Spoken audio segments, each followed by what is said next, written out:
উচ্চতায় ছোটখাটো এই মানুষটির নাম আসের আলী। আজকে কোনো কাজকর্ম পায়নি। ভাগ্য বিড়ম্বিত এই মানুষটির কষ্ট আরো আছে। দলবদ্ধভাবে কাজ করেন না? না, না, দলের মধ্যে নেয় না, দলের মধ্যে আমি কাজ করি। মানে দলের মধ্যে আপনাকে নেয় না, এজন্য দলে কাজ করা হয়। আজকে কাজ পান নাই? হ্যাঁ, আজ কাজ হয় নাই।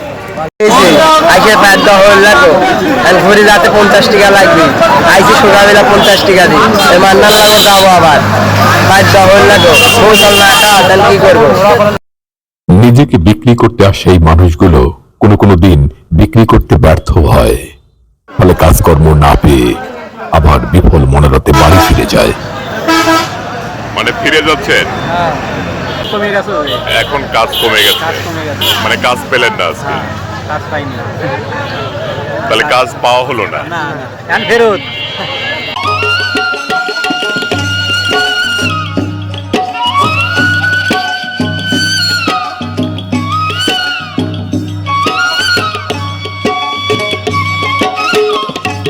রাতে ঘুমোতে যাওয়ার আগেই ভেবে রেখেছিলাম আগামীকাল সকালে আমাকে মানুষ বিক্রির হাটে পৌঁছাতে হবে। ভাবনা মতো কাজ শুরু হয়ে যায়, খুব ভোরে ঘুম ভেঙে যায় এবং রাস্তায় বেরিয়ে পড়ি। যতটা শুনেছিলাম যে মানুষ বিক্রির হাট খুব সকাল সকাল শুরু হয়, একটু বেলা হয়ে গেলে মানুষ আর সেই হাটে পাওয়া যায় না। শীতের সকাল, এই কারণে রাস্তায় তেমন যানবাহন নেই। ভাগ্য সুপ্রসন্ন হওয়ায় ঢাকাগামী একটা বাস আমাকে উঠিয়ে নিল। প্রচন্ড গতিতে বাস সামনের দিকে এগিয়ে চলছিল। আমিও ঠিক আমার গন্তব্যের দিকে ছুটে চলছিলাম। আমার গন্তব্যস্থল সেই হাট, যে হাটে মানুষের বেচা কিনা চলে। বিশ্ব রোড ধরে যেতে যেতে হঠাৎ রাস্তার দুধারে চোখে পড়ে অজস্র মানুষের ভিড় এবং আমি বুঝে যাই এটাই হলো সেই মানুষের বেচা কেনার হাট।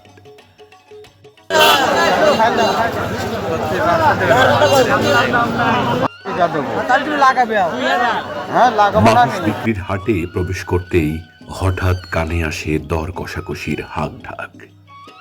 মানুষ বিক্রির দর কষাকষি চলছে। দিন হাজিরা কেমন?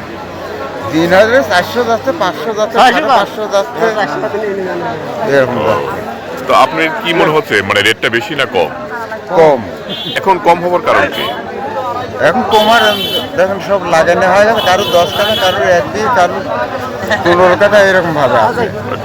জীর্ণ শীর্ণ পোশাক আর ব্যাগ হাতে নিজেদের দর কষছেন এই মানুষগুলো। কর্মের সন্ধানে কাক ডাকা ভরে নিজেদের বিক্রি করতে দূর দূরান্ত থেকে ছুটে এসেছেন এই প্রান্তে।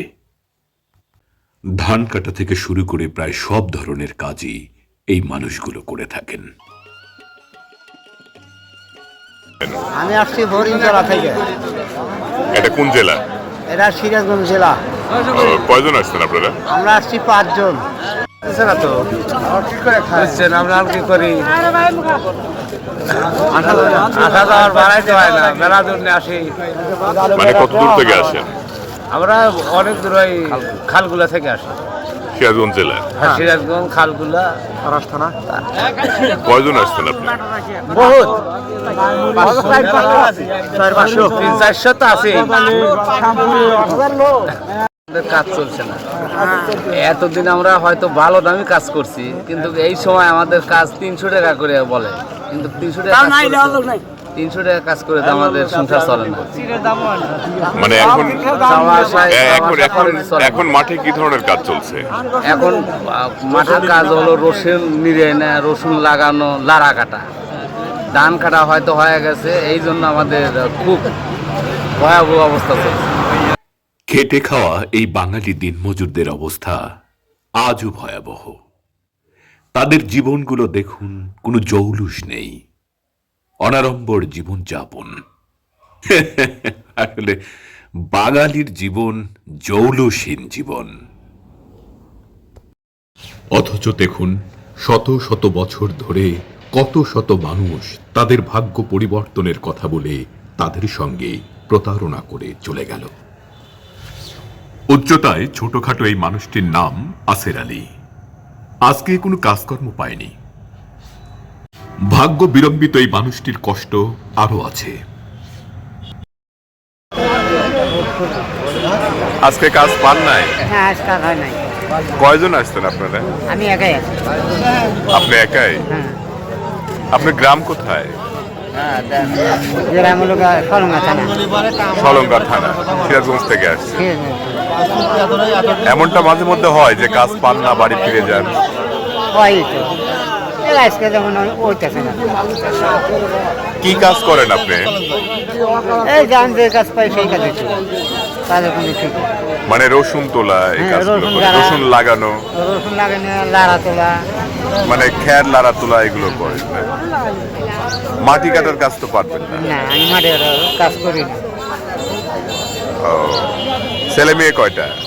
ছেলে মেয়ে তিনজন। ছেলে মেয়ে তিনটা।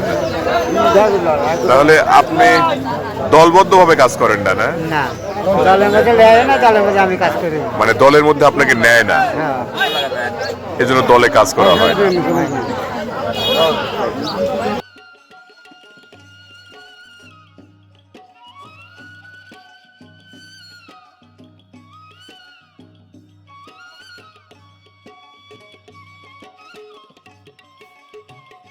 প্রকৃতি প্রদত্ত শরীরের কারণে এই সমাজের মানুষও আসের আলীকে তাদের উপযুক্ত সঙ্গী মনে করছে না।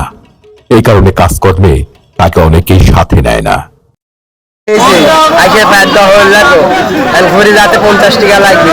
আইসে সকালবেলা 50 টাকা দিই, মান্নার লাগো যাবো আবার প্যাট দেওয়া হল না তো বৌচল না কা তাহলে কি করবো? নিজেকে বিক্রি করতে আসে এই মানুষগুলো কোনো কোনো দিন বিক্রি করতে ব্যর্থ হয়, ফলে কাজকর্ম না পেয়ে আবার বিফল মনোরথে বাড়ি ফিরে যায়। মানে ফিরে যাচ্ছেন? কমে গেছে, এখন কাজ কমে গেছে, কমে গেছে, মানে কাজ পেলেন না আজকে? কাজ পাইনি। তাহলে কাজ পাওয়া হলো না, না এখন ফেরত এখন চলে যাচ্ছে, বাড়ি চলে যাচ্ছে। বাসায় চলে যাবে, বাসায় আবার কালকে আসবেন? আবার কাল দেখা যায়। আল্লাহ বড়, আল্লাহ যদি করে হেডি। কয়জন আসছিলেন আপনারা? আমরা 7-8 জন। কেউ কাজ পান না? না আর নিলে তো 7-8 জনকে একসাথেই নিতে হবে হ্যাঁ নাকি? তা তো অবশ্যই। ও, না ভেঙে ভেঙে যাওয়া যায়। এরকম কি মানে মানে আরো দিন ফিরে গিয়েছেন? না না ফিরে এনে আজকেই পয়লা ফিরে আজ যেতে। প্রথম ফিরে গেলেন, কাজ পেলেন না? না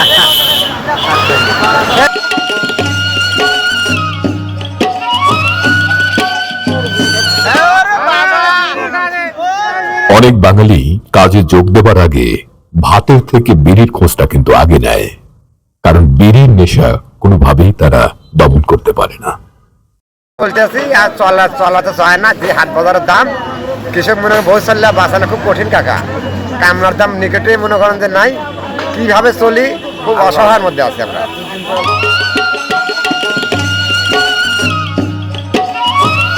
হাজিরা কেমন এখন? খুব কম দাম, 400-300।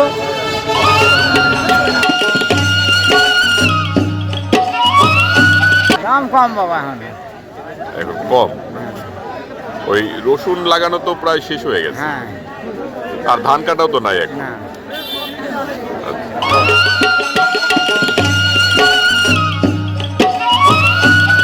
কয়জন আসছেন আপনারা? বহু মানে 20-25 জন আছে। 20 মজুর জন্য? এইটা কি দিন হিসাবে নেয় আপনাদের?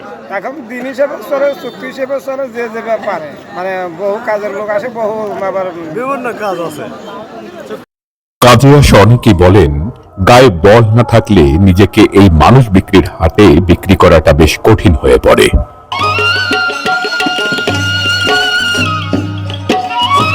শ্রমজীবী মানুষদের নিজেকে বিক্রি করার এই হাটে তারা যে কেবলমাত্র ছেলেরাই নিজেদেরকে বিক্রি করে তা কিন্তু নয়, মেয়ে শ্রমিকদেরকেও দেখা যায় তারাও ওদের শ্রম এই হাটে বিক্রি করতে এসেছে। মানে কয়জন আসছেন? ও, কেমন কাজের এখন বর্তমান অবস্থা কেমন? কাজের এখন বর্তমানে ভিড় আর কি। ঢের। পরিশেষে বলবো, বাংলার শ্রমজীবী মানুষের দুঃখের ঘরে সুখের প্রদীপ প্রজ্বলিত হোক, মানুষের সুদিন ফিরে আসুক, মানুষ আমৃত্যুকাল বেঁচে থাকুক, তার আত্মসম্মান নিয়ে, আত্মমর্যাদা নিয়ে। নাটোর জেলার গুরুদাসপুর উপজেলার নয়াবাজার মোড় থেকে এবং বড়াইগ্রাম উপজেলার মানিকপুর মোড় থেকে সবাইকে ধন্যবাদ জানিয়ে আজকের মতো বিদায় নিচ্ছি। ভালো থাকবেন।